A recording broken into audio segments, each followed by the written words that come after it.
Hi guys, welcome all of you. और आपका अपना दोस्त ए आर सर। दोस्तों, उम्मीद करते हैं आप लोग बिल्कुल मस्त होंगे। आज मैं रियल नंबर का वास्तविक संख्या का तीसरा लेक्चर लेकर आया हूँ। आज फिर आप लोग को संख्या के बारे में बताएंगे और विस्तार से सीखेंगे संख्या के बारे में। और काफी दिनों से वीडियो भी आप लोग को नहीं मिला था, लेकिन अब कंटिन्यू मिलेगा कल से। और अभी रात वाला वीडियो ही अपलोड होगा 8 बजे वाला। आप लोग वीडियो को देखें, एक दूसरे को शेयर करें। चलिए दोस्तों, बगैर बात किए हम लोग क्लास को स्टार्ट करते हैं। आज हम बात करेंगे कि आभाज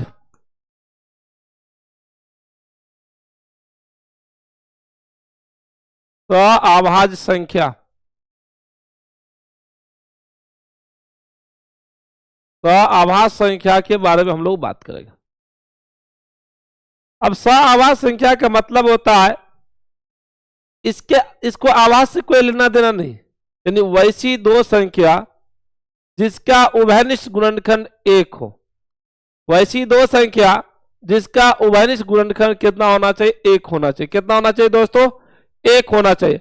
वैसी दो संख्या जिसका उभयनिष्ठ गुणनखंड 1 हो, या दो संख्या का मौसा निकालेंगे और जिसका मौसा 1 आएगा वही क्या होगा? सहआभाज संख्या होगा। अब इसमें भाज संख्या लीजिए आप या आभाज संख्या लीजिए, कोई मतलब नहीं, लेकिन दो कोई भी संख्या ले सकते हैं। यदि उसका मौसा 1 आता है, यदि उसका क्या आता है? मौसा 1 आता है, तो वो कौन संख्या होता है? सहआभाज संख्या होता है। वो क्या होता है दोस्तों? सहआभाज संख्या। देखिए, वैसी दो संख्या जिसका मौसा 1 हो, यानी महत्तम समापवर्तक मौसा 1 हो, उसे सहआभाज संख्या कहते हैं। उसे सहअभाज्य संख्या कहते हैं। वैसे सहअभाज संख्या कहते हैं। यानी वैसा कोई दो संख्या आप ले सकते, जरूरी नहीं कि ये आभाज कर रहा है तो आभाज संख्या ही ले सकते, ऐसा नहीं है। कोई सा दो संख्या आप ले लीजिए, लेकिन उसका मौसा कितना आना चाहिए? 1 आना चाहिए। क्या आना चाहिए? 1।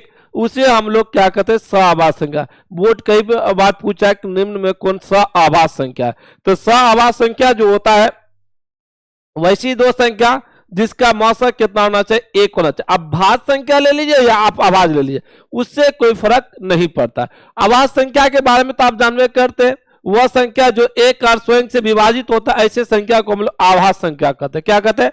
वैसी संख्या जो एक और स्वयं से विभाजित होता है, ऐसी संख्या को हम लोग आभाज संख्या कहते हैं। लेकिन यह क्वेश्चन सहआभाज संख्या, तो जब दो संख्याओं का मौसा 1 हो, जब दो संख्याओं का मौसा 1 आया हो, तो वो सहआभाज संख्या होता है। लेकिन वो जो दो संख्या होगा, या तो भाज संख्या या आभाज संख्या, हमको 1 आने से मतलब है। ठीक है, जैसे एग्जांपल आप ले लीजिए 18 और 25। 18 और 25 को जब आप देखते हैं, जब इसका आप मौसा निकालते हैं, 18 और 25 का जब आप मौसा निकालते हैं, तो चलिए देखते हैं कि यह सहआभाज संख्या है या नहीं है। या तो मौसा निकाल के चेक कर लीजिए या काट कूट कर चेक कर लीजिए। तो देखिए एक चीज, अब यहां से ना तो 18 से 25 कटेगा, ना 25 से 18 कटेगा, तो इसमें तो साफ पता चल रहा है। फिर भी हम मौसा निकाल के चेक करते हैं। 18 और 25 का आप ले लीजिए। देखिए 18 का ही 18 घटा देंगे, कितना बच गया? 7। फिर बच गया 18 7 दूनी कितना हो गया? 14। कितना बचा? 4। फिर यहाँ कितना हो गया? 7। 4 इकाई 4, फिर 3 हो गया, फिर यहां लगा दीजिए 4।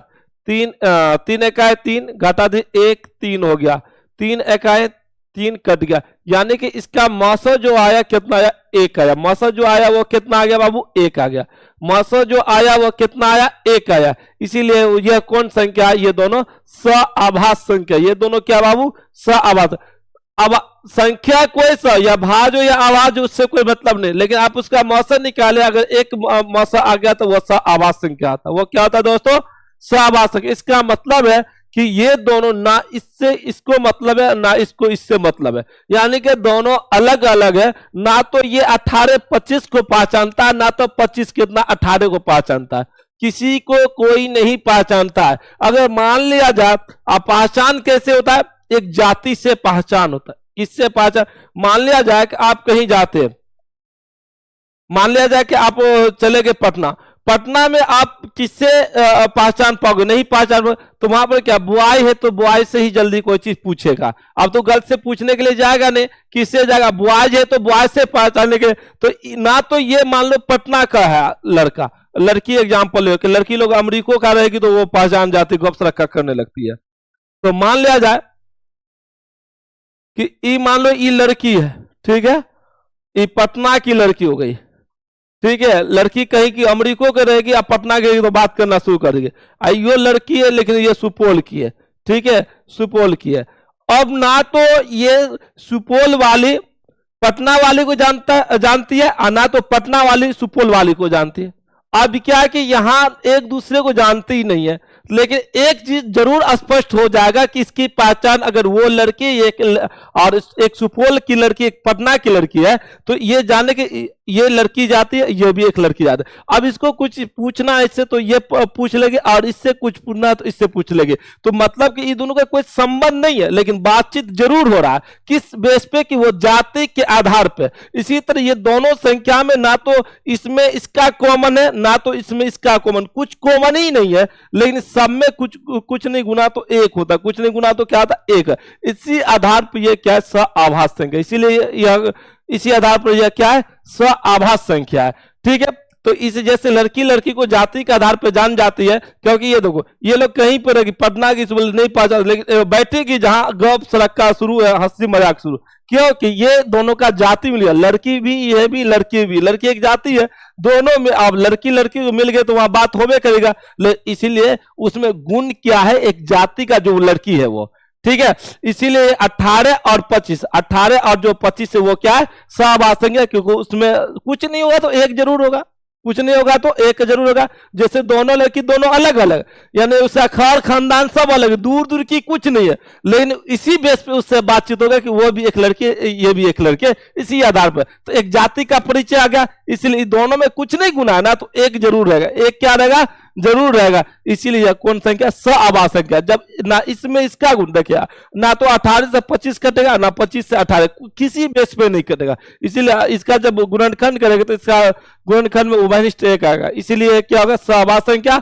या मान लीजिए अगर मौसम निकालेंगे, अगर मौसम एक आ गया तो वो क्या होगा? सआभास संख्या होगा। अब इसी जगह दोस्तों हम लेते हैं जुड़वा आभास संख्या। जुड़वा आभास संख्या, जुड़वा आभास संख्या। अब इसको जुड़वा आभास संख्या है तो जोड़ा, जुड़ा मतलब लगातार, कंटिन्यू, ठीक है ना। जुड़वा आभास का मतलब जुटा हुआ आभास संख्या होना चाहिए। अब इसको आभास संख्या से मतलब है, सहभाज में तो उसको मतलब नहीं रहा था कि भाज रही आवाज, लेकिन इसमें आभास संख्या से मतलब। लेकिन जुड़वा, जुड़वा मतलब कि एक साथ होना चाहिए। क्या होना चाहिए? यदि दो आभास संख्या, आभास संख्या का मतलब वैसा संख्या जो एक और स्वयं से, जो अपने आप और एक से कट जाता है, ऐसे संख्या को हम लोग आभास संख्या कहते हैं। तो एक और स्वयं से कट जाए उसको हम लोग आभास संख्या कहते हैं। लेकिन जुड़वा आभास का मतलब लगातार आभास संख्या, यानी दो आभास संख्या के बीच में यदि एक भाज संख्या हो, यदि दो आभास संख्या के बीच में एक क्या रहेगा? भाज संख्या रहेगा, तो वो जुड़वा आभास संख्या कहलाता है। वैसी दो आभास संख्या, वैसी दो आभाज संख्या, वैसी दो आभाज संख्या जिसके बीच में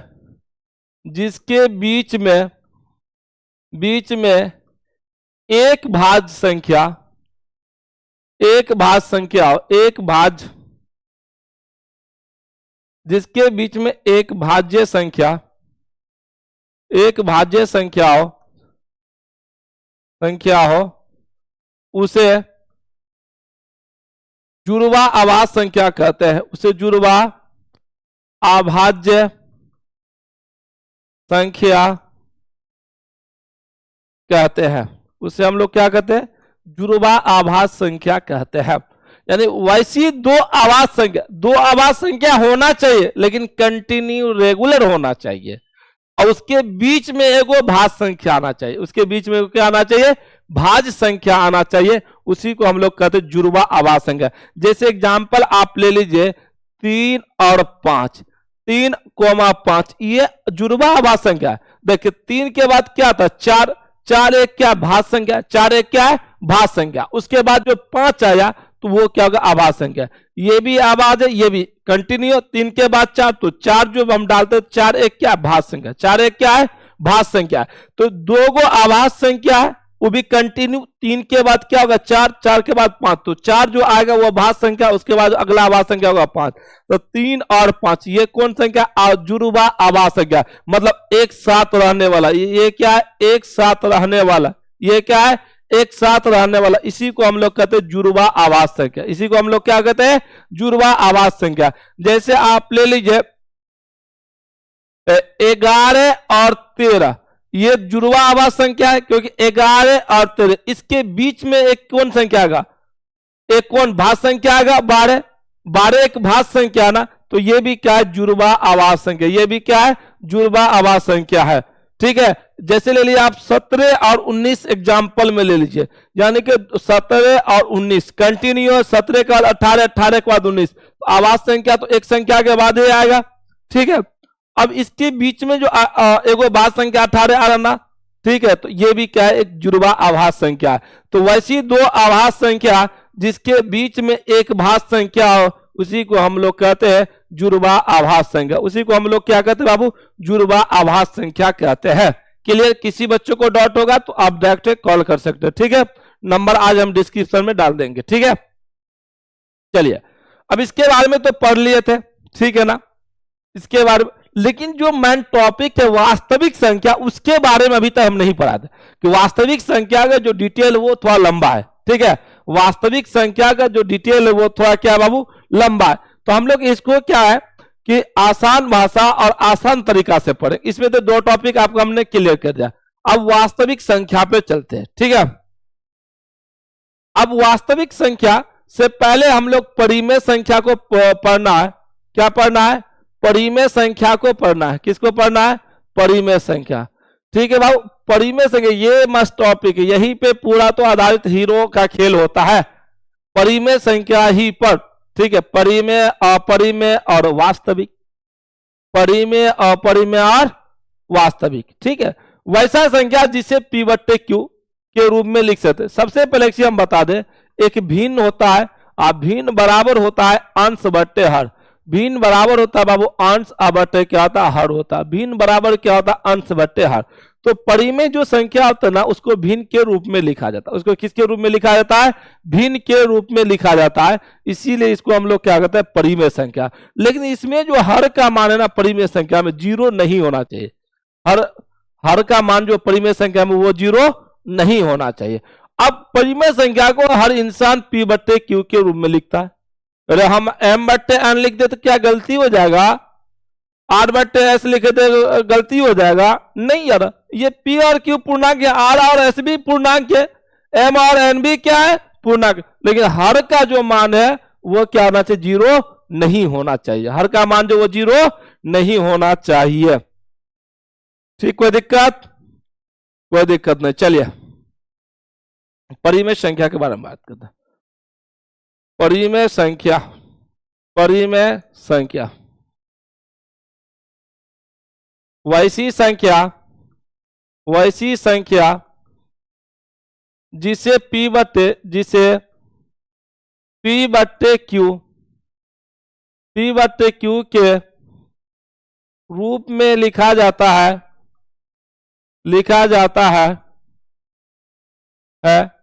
उसे परिमेय संख्या कहते हैं। उसे परिमेय संख्या कहते हैं। उसे परिमेय संख्या कहते हैं। उसे क्या कहते हैं बाबू, परिमेय संख्या कहते हैं। वैसी संख्या जिसे P बट्टे Q के रूप में लिखा जाता है, वैसी संख्या जिसे P बट्टे Q के रूप में लिखा जाता है उसी को तो परिमेय संख्या कहते हैं। याद रखना बाबू, लेकिन Q का मान 0 नहीं होना चाहिए, यानी कि Q not equal to 0, Q का मान 0 नहीं होना चाहिए। क्यू नॉट इक्वल टू 0, यानी क्यू का मान 0 नहीं होना चाहिए। ठीक, क्यों? अब ऐसा क्यों बाबू, याद है क्या? अगर किसी भी संख्या के अंश में 0 हो और नीचे में हर में कोई भी संख्या हो, अंश में 0 हो और हर में कोई भी संख्या हो, तो उसका मान जो होता है वो 0 हो जाता है। उसका मान क्या हो जाता है? 0। कोई भी संख्या कोई भी भिन्न के अंश में 0 हो और हर में कोई संख्या हो, तो उसका मान क्या हो जाता है? 0। उसका मान क्या हो जाता है? 0 हो जाता है। क्या हो जाता है बाबू? 0 हो जाता है। और यदि अगर कोई भी संख्या अंश में हो और हर का मान 0 हो जाए, तो वो इनफिनाइट यानी अपरिभाषित हो जाता है, उसका परिभाषित नहीं किया जा सकता है, इसलिए क्यू का मान 0 नहीं होना चाहिए। परिमेय संख्या धनात्मक ऋणात्मक शून्य भी हो सकता है। परिमेय संख्या धनात्मक ऋणात्मक शून्य भी हो सकता है, वो प्लस में भी हो सकता है, माइनस में भी हो सकता है, 0 भी हो सकता है। परिमेय संख्या धनात्मक ऋणात्मक और शून्य भी हो सकता है, वो प्लस में भी हो सकता है, माइनस में भी हो सकता है और शून्य भी हो सकता है। ठीक, इसलिए क्यू का मान 0 नहीं होना चाहिए। परिमेय संख्या क्या है? परिमेय संख्या, परिमेय संख्या धनात्मक ऋणात्मक, धनात्मक ऋणात्मक और शून्य भी हो सकता है, और शून्य भी हो सकता है, हो सकता है शून्य भी, यानी कि 0 के भी रूप में हो सकता है, प्लस में भी हो सकता है और माइनस में भी हो सकता है। परिमेय संख्या धनात्मक ऋणात्मक शून्य भी हो सकता है। क्या पूछ ले आपको? मैंने 7/5 परिमेय संख्या है? बिल्कुल है। परिमेय संख्या है? बिल्कुल है। -5 2 परिमेय संख्या है। -17/2 परिमेय संख्या है? बिल्कुल है। यानी यह प्लस में भी हो सकता है, माइनस में। शून्य क्या परिमेय संख्या है? हाँ बिल्कुल, शून्य परिमेय संख्या है। यानी कि परिमेय संख्या धनात्मक ऋणात्मक और क्या हो सकता है? शून्य भी, 0 भी हो सकता है। कोई दिक्कत? कोई दिक्कत नहीं होना चाहिए मेरे सोना राजा बाबू सब, तुम लोग को कोई दिक्कत नहीं होना चाहिए। इस बार 1 लाख स्टूडेंट का वादा किया है, यूट्यूब पे पढ़ाना है तो पढ़ाना फ्री ऑफ कॉस्ट, 1 रुपया नहीं, नोट पीडीएफ जितना चीजें फ्री मिलेगा आप लोग को। एप्लीकेशन, मेरे एप्लीकेशन AR रिसर्च पॉइंट पर आप लोग से डाउनलोड कर लो, वहां से पढ़ो, फ्री में पढ़ो, 1 रुपया खर्चा नहीं करो। इस बार बिहार बोर्ड में टॉप यही AR रिसर्च पॉइंट से खड़ा होगा। ठीक है, आप लोग को 24 आवर सपोर्ट मिलेगा हमारी टीम से। चलिए, अब तो ये हो गया, लेकिन इसका सबसे बड़ा चीज जो होता है ना बाबू, सब परिमेय संख्या को पहचानना। परिमेय संख्या किस किस टाइप का आएगा एग्जाम में आता है कि निम्न में कौन परिमेय संख्या है, निम्न में कौन परिमेय संख्या नहीं है। तो क्वेश्चन ऐसा आता है, बच्चा देखता है, कहता आउट ऑफ सिलेबस। इससे पहले मतलब ये 2024 में एक टीचर था यूट्यूब पे ही, ठीक है, ऐसे नाम तो नहीं लेना चाहते, यूट्यूब पे ही था, वो क्वेश्चन देख करके हल्ला करने लगा कि ये आउट ऑफ सिलेबस से, बुक से नहीं पूछा गया। अरे बकलोल, तू पढ़ाया बच्चा को कितना? कभी भी मैथ का क्वेश्चन हूबहू पूछने के लायक है? नहीं, बिल्कुल। सवाल वही था जो बुक रिलेटेड था। आपने बच्चे को गहराई से पढ़ोगे, अगर बच्चे सही से मेहनत से पढ़ाई करेगा तो 100% हल करेगा। अगर नहीं पढ़ाई किया बच्चे तो वो फिर हल नहीं कर पाएगा। इसीलिए बच्चे को ये नहीं को, बच्चे को कि पढ़ाई करो, आउट ऑफ सिलेबस नहीं है। आउट ऑफ सिलेबस आपके माइंड से था क्योंकि आपने वो पढ़ाया ही नहीं। इसीलिए बहुत इजी क्वेश्चन था मैथमेटिक्स का, कोई प्रॉब्लम नहीं था, बहुत इजी क्वेश्चन। बच्चे तो 100 हल करके आए। अब खैर आपको नहीं हुआ तो अलग चीज है। चलिए, परिमेय संख्या का पहचान करेंगे। सबसे पहले परिमेय संख्या का अगर पहचान करना है तो यदि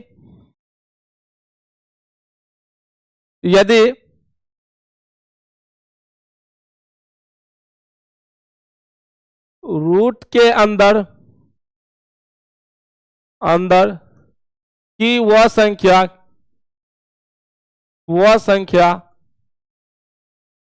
जो पूर्ण वर्ग हो, वर्ग हो वह परिमेय संख्या होगा, वह परिमेय संख्या होगा, वह परिमेय संख्या होगा। रूट के अंदर की वह संख्या जो पूर्ण वर्ग हो वह परिमेय संख्या होगा। रूट के अंदर की वह संख्या जो पूर्ण वर्ग हो वह परिमेय संख्या होगा। एग्जाम्पल आप ऐसा देख लीजिए, रूट अंडर मान लीजिए 36, रूट अंडर मान लीजिए 4 बट्टे मान लीजिए 4/16 मान लीजिए। अब मान लीजिए 2 बट्टे रूट अंडर मान लीजिए 81। क्या यह पूर्ण वर्ग है? क्या यह पूर्ण वर्ग है? पूर्ण वर्ग रहेगा तो यह परिमेय संख्या होगा, पूर्ण वर्ग नहीं रहेगा तो यह परिमेय संख्या नहीं होगा। देखिए बाबू 36 का वर्गमूल 6 निकल कर यह पूर्ण वर्ग है, यह परिमेय संख्या। 4 को 16 1/4 आएगा, 4 का वर्गमूल 2, ये भी परिमेय संख्या है। 81 का ऊपर में तो रूट नहीं तो वर्गमूल निकालने की जरूरत ही नहीं है। 2/81 का वर्गमूल कितना का 9, ये भी क्या है? पूर्ण वर्ग है। यानी कि पूर्ण रूट के अंदर की वह संख्या जो पूर्ण वर्ग होता है वो कौन संख्या होता है? परिमेय संख्या। वो कौन संख्या होता है बाबू?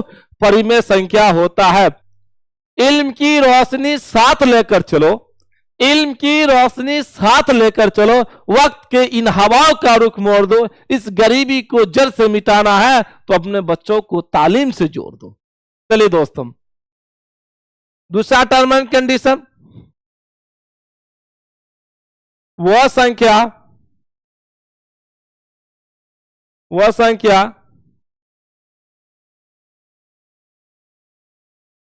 यदि संख्या के ऊपर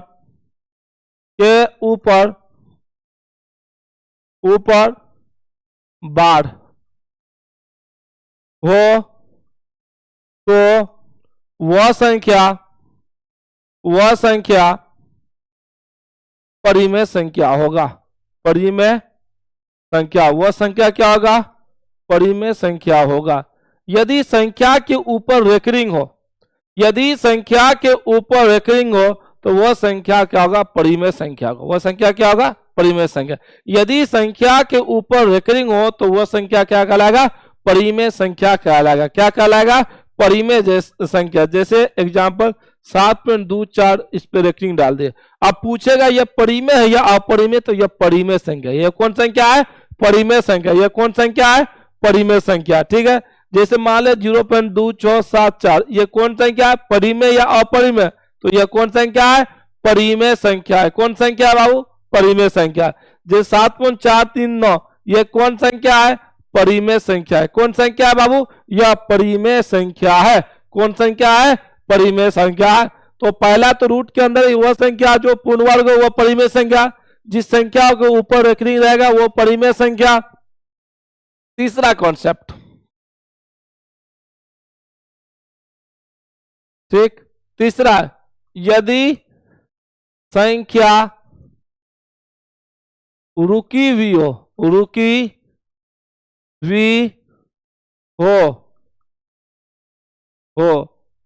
यानी संख्या के आगे